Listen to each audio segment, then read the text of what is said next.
There is a moment in many people's lives when the world quietly tells them something dangerous. It whispers, "You are too small, you don't have enough, you should stop trying." Most people hear that voice, and they believe it.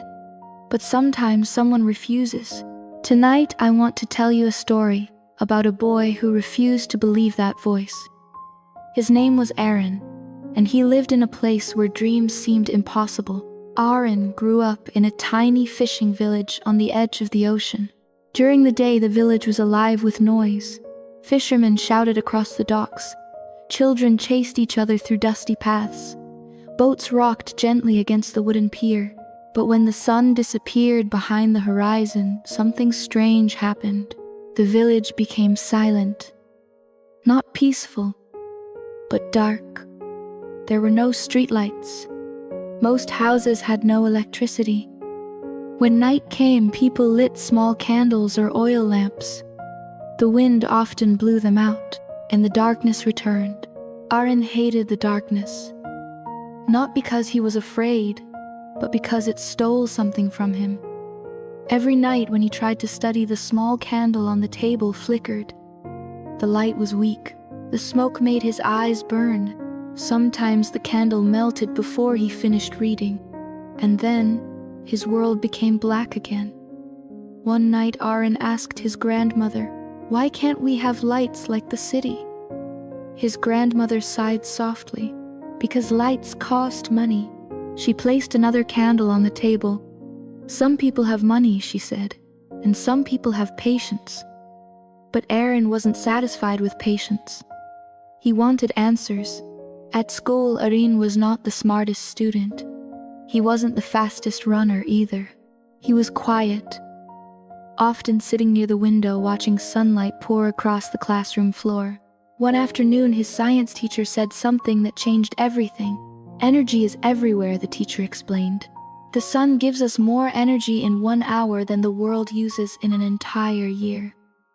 The class didn't care. Most students were busy whispering or doodling in their notebooks. But Arin felt something spark inside his mind. Energy from the sun. If the sun had so much energy, why were their homes still dark at night? That day, Arin walked home slowly. Not because he was tired, but because he was thinking. By the time he reached his small wooden house, he had an idea.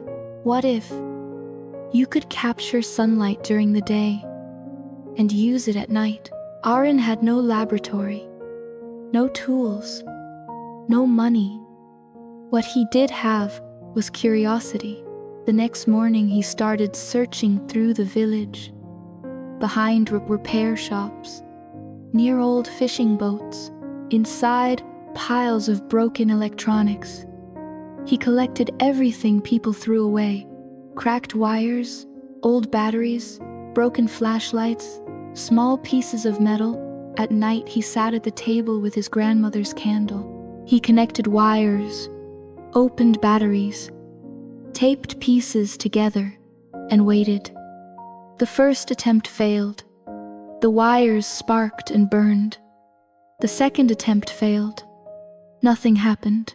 The third attempt failed so badly that the battery exploded with a loud pop. His grandmother rushed into the room. "What are you doing?" she asked. Arin looked embarrassed, trying to make light. His grandmother looked at the broken pieces on the table. Then she smiled gently. "Be careful not to burn the house down while you do it." Weeks passed. Arin continued collecting broken parts. His hands became scratched. His fingers were often black with grease. Some boys from school noticed. "Hey, Arin," one of them laughed. "What are you building today? A spaceship?" Another boy picked up a cracked solar calculator from Arin's pile. "Oh, look," he said sarcastically. "The great inventor." The group laughed. "You should stop wasting time. Just become a fisherman like your father."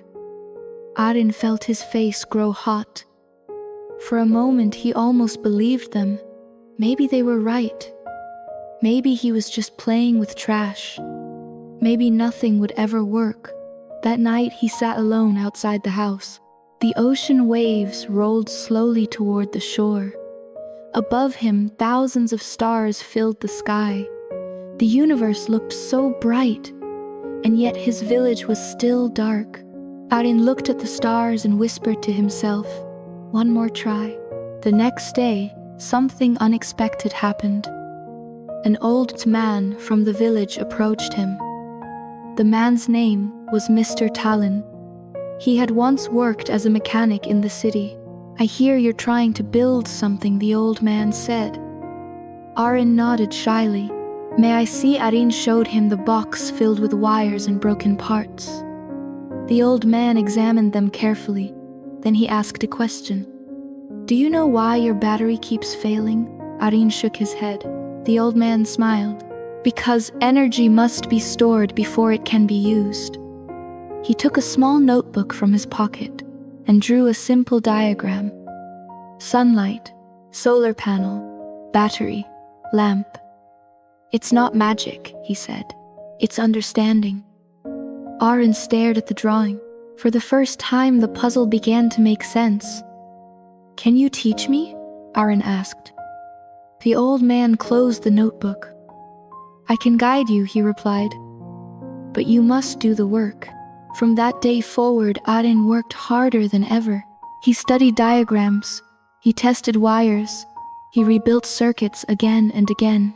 Sometimes he stayed awake until midnight. His grandmother would wake up and find him still working. "Go to sleep," she would say gently. But Arin only smiled. Just one more test. Most tests failed, but each failure taught him something new. Slowly, piece by piece, the design improved. One afternoon, the school announced a science fair. Students could present any project they wanted. The winner would receive a scholarship to study in the city. Arin almost didn't enter. His lamp still wasn't perfect, but Mr. Talon gave him simple advice. "Perfection comes later," the old man said. "Courage comes first." So Arin registered his project. The night before the fair, he tested the lamp again. The sun had charged the small panel all day. Now it was dark. He flipped the switch. The tiny bulb glowed, soft, warm, steady. Arin stared at it. 5 minutes passed, 10 minutes, 30 minutes. The light stayed on. For the first time, the darkness did not return. The next day, students displayed their projects. Some showed robots made from expensive kits. Others presented computer programs. Arin placed his small wooden box on the table. It looked simple, almost unimpressive. When the judges arrived, Arin felt his hands shaking. "What does your project do?" one judge asked. Arin swallowed. "It brings light to homes without electricity." He carried the lamp outside into the sunlight for a few minutes. Then he returned to the table. The classroom lights were turned off. The room became dim. Arin flipped the switch. The small bulb illuminated the table. The judges leaned closer. "Where did you get the materials?" one asked. Arin answered honestly. "From the garbage." The room fell silent. Then one judge smiled. "This," he said quietly, "is real innovation." Arin won the science fair. But the prize was not the most important part. A local newspaper wrote about him. Engineers from the city visited the village. They helped improve his design. Within a year, dozens of homes in the village had small solar lamps. Children could study at night. Fishermen repaired nets after sunset. Grandmothers cooked dinner in warm light. In Arin, he left for the city to study engineering. But he never forgot the dark village that started everything. Many people in life fail once and stop. Others fail twice and stop. But the people who change the world are different. They fail, they learn, they try again, not because success is guaranteed, but because giving up would hurt more than trying. Maybe today you feel like Arin once did. Maybe people laugh at your ideas. Maybe your first attempts failed. Maybe the world feels dark. But remember this: light does not appear all at once. It begins with a small spark, a small idea, a small attempt. And if you protect that spark long enough, one day it becomes something powerful. So if you fall today, stand up. If something breaks, fix it. If the world says you cannot, try again anyway. Because the most powerful words in any dream are simple. I will try one more time. And sometimes, that one more time changes everything.